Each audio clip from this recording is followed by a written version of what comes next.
Turkey is doing the impossible. Erdoğan is hitting the Kremlin so hard that the walls in Moscow are shaking. He openly declares that Crimea was and remains part of Ukraine. But this is only the beginning of the sensation. Ankara is rapidly turning into a key logistics and energy superhub for Kyiv, effectively cutting off Russia's oxygen supply. Watch for all the details.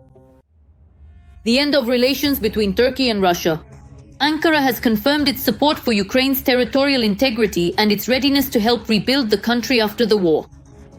Turkish President Recep Tayyip Erdoğan said this during a joint briefing with Ukrainian President Volodymyr Zelensky. Once again, we reaffirmed our commitment to the territorial integrity, sovereignty, and independence of our strategic partner, Ukraine. At the same time, we, Turkey, are always ready to discuss with Russia any proposals that would speed up a ceasefire and pave the way for a just and lasting peace.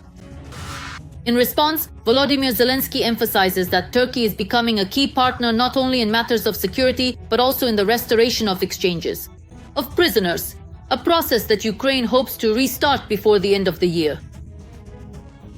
Right now, many processes have been activated, and we are trying to ensure that all this activity is directed specifically toward peace, toward a dignified peace and guaranteed security. If you look at Turkish policy, it has always been aimed at its own interests, both in relation to Ukraine and in relation to Russia. After all, Turkey has not refused to trade with the Russian Federation. They do everything that is in their own interest. Of course, right now we are falling within Turkey's sphere of interest. They support us. To a certain extent, they support us.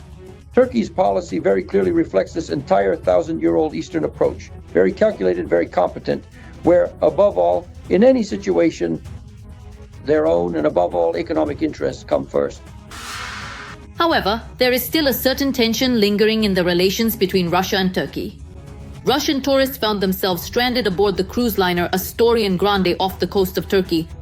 In Istanbul, the vessel was denied permission to enter the port.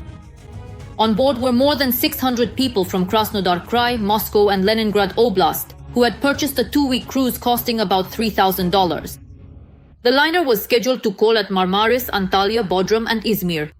Previously, a similar situation occurred with the Sibrik ferry, which was supposed to restore cargo and passenger service between Trabzon and Sochi after a 14-year hiatus. Upon arriving in Sochi, the vessel was unable to dock and return to Turkey. The Russian authorities explained the refusal by claiming the ports were supposedly not technically prepared and unable to ensure the safe reception of vessels. Some Russians are already calling this Turkey's response to the actions of the Russian authorities. They say that restricting transport links is becoming a tool of pressure, an indicator of Turkey shifting towards supporting Ukraine and limiting Russia's capabilities in the Black Sea. Turkey is also an important logistics hub for Russia. After all, we must not forget that both the oil pipelines and gas pipelines that pass through Turkish territory primarily supply gas and oil from Russia.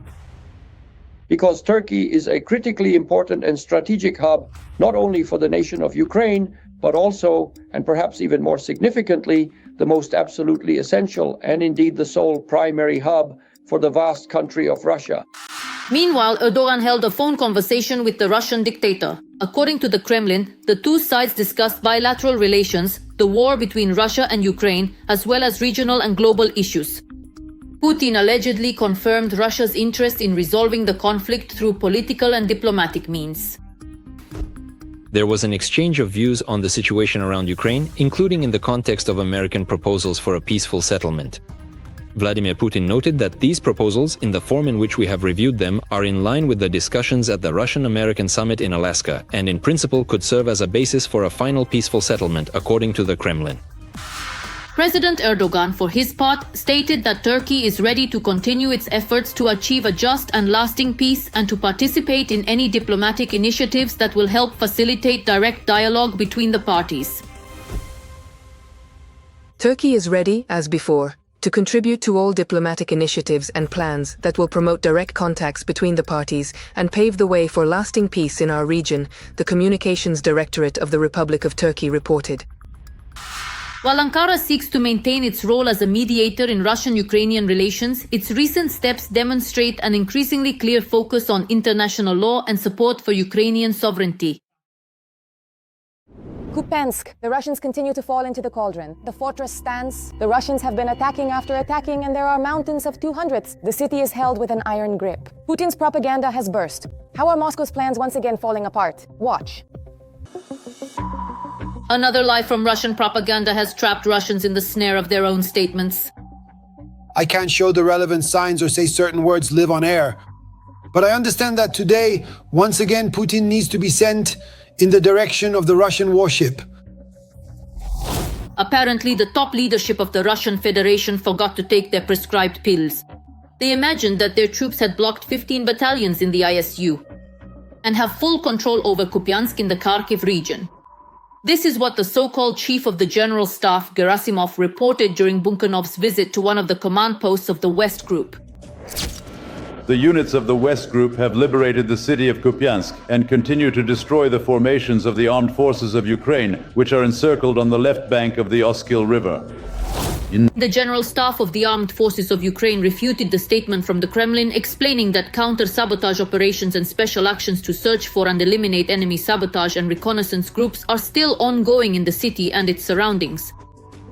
As of today, Russian occupiers are only present on the outskirts. Things are going very badly for them there. I wouldn't say the situation there is easy, and accordingly, today it's not exactly rosy. No, today the defense forces there are making considerable efforts to carry out the necessary actions and block the enemy, not allowing them to further infiltrate and, in fact, to push them back from the tactical positions that the Russians managed to seize earlier. And this is happening gradually. We are pushing the enemy back from Kupiansk. The Russian leadership deliberately makes such statements. First of all, they are trying to show Russians that they supposedly have achievements in Ukraine to justify their losses. Their economy is going to hell, but they want to prove that everything is going according to plan.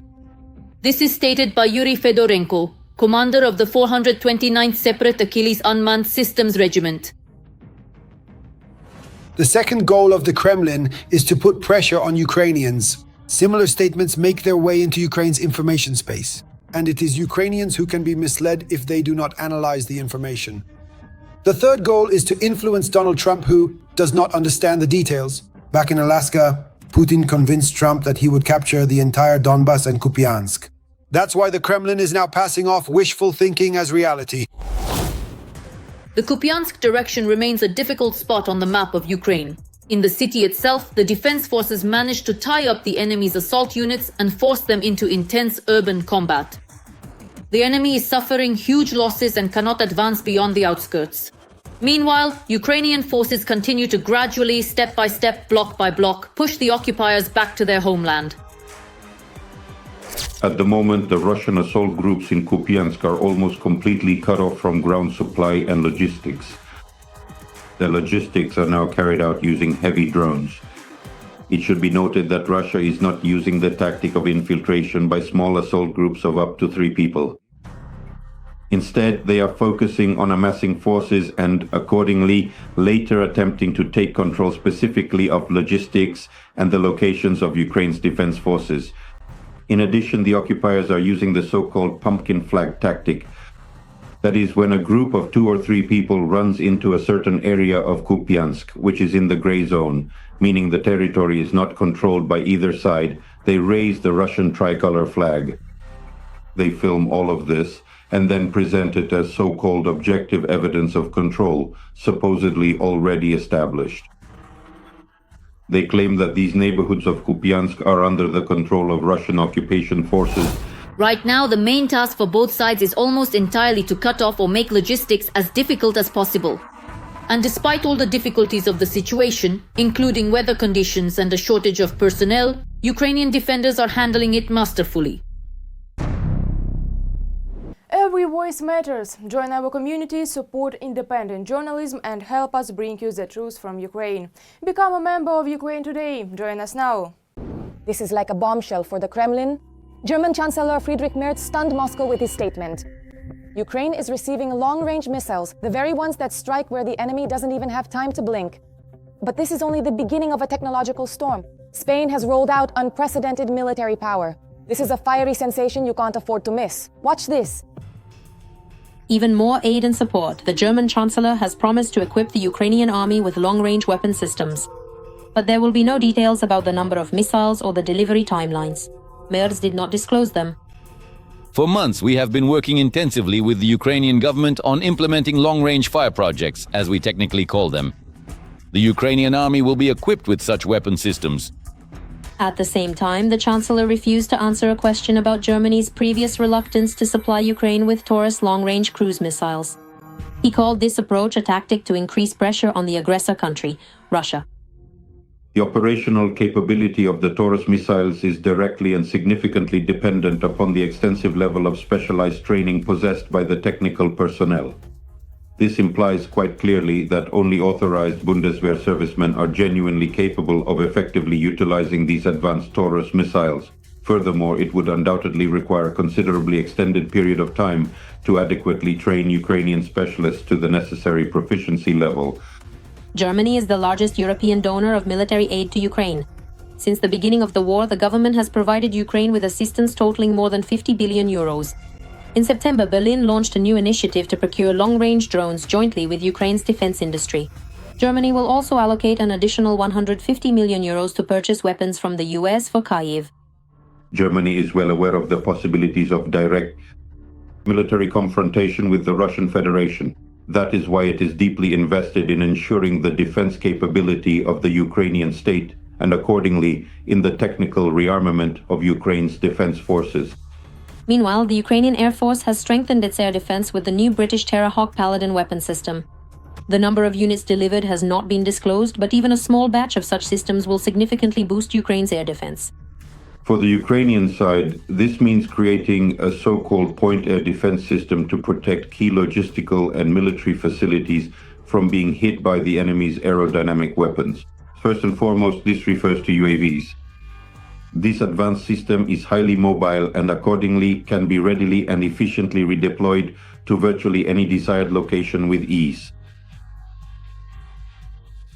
Given its autonomous operation, this significantly increases Ukraine's ability to counter threats, including those from the Russian Federation. Spain will also allocate 615 million euros to support Ukraine, with the lion's share going specifically to military needs. In the first place, this is a program for additional arms purchases for the needs of the Ukrainian armed forces from the United States. The second is accordingly the strengthening of Ukraine's air defense systems. And accordingly, this also includes material and technical support, including the transfer by Spain of heavy armored vehicles and weaponry that are currently in service with the Spanish army. Since the start of the full-scale war, Ukraine has ramped up weapons production and the implementation of new technologies, which are already being used on the front lines.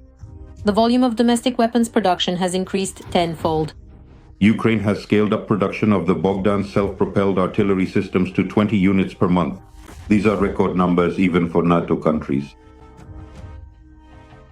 A distinctive feature is that the modified 155mm caliber is a NATO standard, plus accordingly the price-to-quality ratio, and in addition, Ukraine's defense forces have increased artillery shell production and have done so to a record extent. We're talking about scaling up the production of both FPV drones and accordingly strike drones with a target engagement range of over 1,500 kilometers.